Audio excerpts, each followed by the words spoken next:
Like many of you, after finishing Andor Season 2, I immediately watched Rogue One, and I think there is a connection between the Ghorman massacre and Galen Erso. We know that the Ghorman massacre took years to plan and execute, and if you remember, the reason the Empire needed Gorman was for kalkite, a critical mineral for the Death Star. There's a mineral underground. Doctor? Deep substrate foliated kalkite. Kalkite.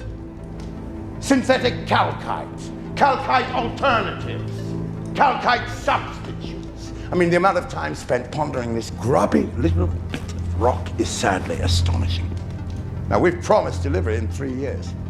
That delivery is dependent on some version of Gorman kalkite to coat the reactor lenses. Now, should we fail to find any alternatives, we will have to control Gorman with a hand firm enough to silence any resistance. During this ISB meeting, Krennic mentions it's absolutely necessary that the kalkite comes from Gorman for the reactor lenses.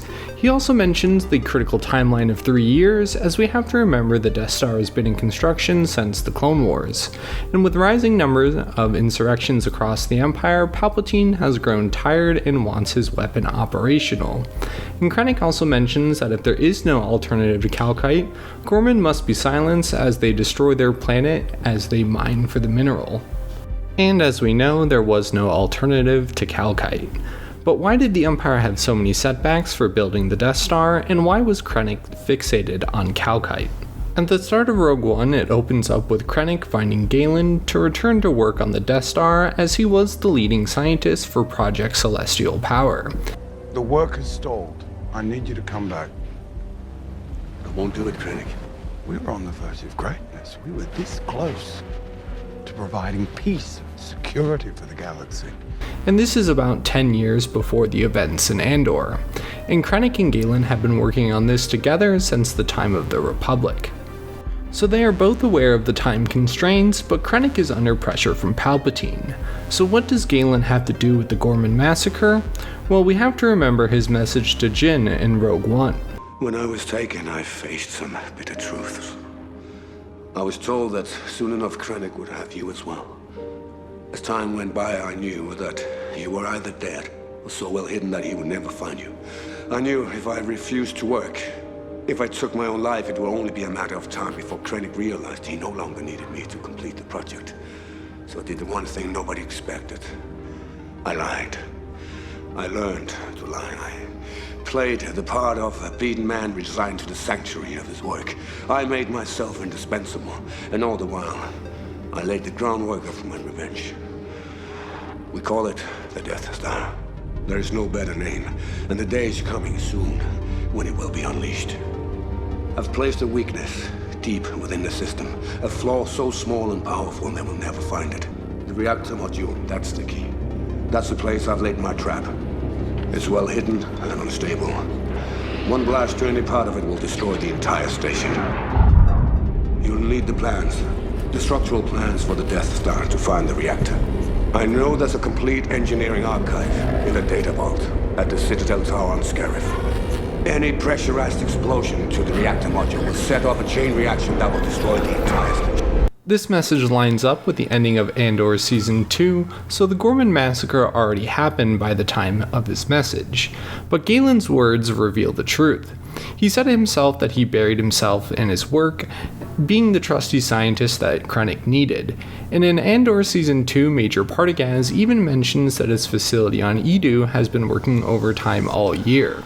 Galen knew they could find an alternative to kalkite and avoid Gorman altogether, but Krennic trusted Galen, and Galen lied to Krennic about the necessity of kalkite. It wasn't required for the Death Star, it was required for the weak point. At the ISB conference, Krennic is angrily talking about how long kalkite research has taken, as if he is yelling at Galen to find an alternative because Gorman occupation is the last resort. Galen also mentions how unstable the reactor is. One blast and the whole thing goes up, as the reactor lenses are coated in kalkite. And the reason the Empire couldn't just invade Gorman right away and had to plan the Gorman massacre is because mining kalkite could and most likely would destroy the entire planet.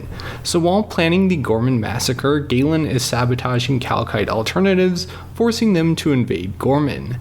And the time that Galen Erso is stalling for to build his weak point resulted in the Gorman massacre.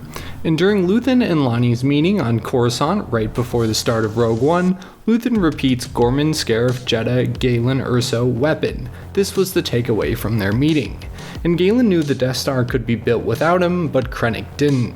Relying on Galen's studies is what Lonnie discovered in the ISB files that the Empire was building the Death Star, and that Gorman was a key component for that.